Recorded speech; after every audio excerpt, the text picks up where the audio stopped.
Welcome to the Daily Intelligence Brief from IntelStor for the 17th of March, 2025.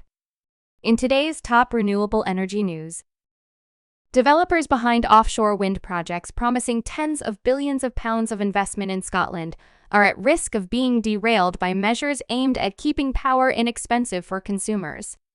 A coalition of offshore wind developers, representing around 33 gigawatts of planned offshore wind power capacity, has urged the UK government to immediately rule out zonal pricing and instead adopt, quote, workable reforms to benefit both consumers and investors.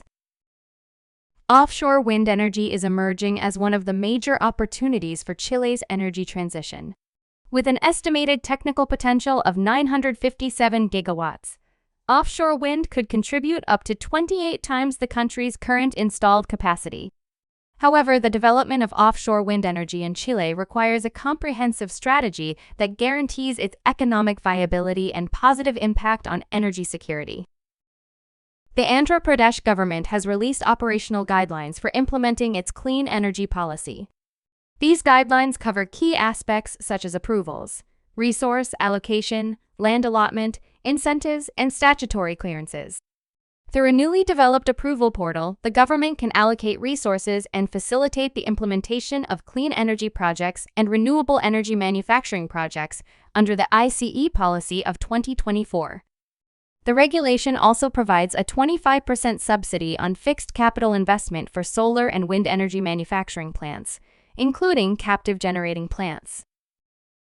HSBC and the European Investment Bank have reiterated their long-term commitment to supporting Vietnam's clean energy transition, including investments in wind power, hydrogen production, and smart grid infrastructure. The announcement came during a recent meeting between Nguyen Hoang Long, the Deputy Minister of Industry and Trade, and representatives from both financial institutions. HSBC has pledged up to $12 billion in financial support for Vietnam's renewable energy initiatives. The development of alternative energy sources in Kazakhstan does not necessitate substantial government investments. Instead, market incentives play a much more important role than funding. The country is drafting a law on alternative energy, and the initiative is supported by the Ministry of Energy and KAZENERGY Association. Regulatory changes are seen as key to unlocking alternative energy development. According to Agafonov, energy producers currently lack economic incentives to improve fuel efficiency, as costs are passed on to consumers.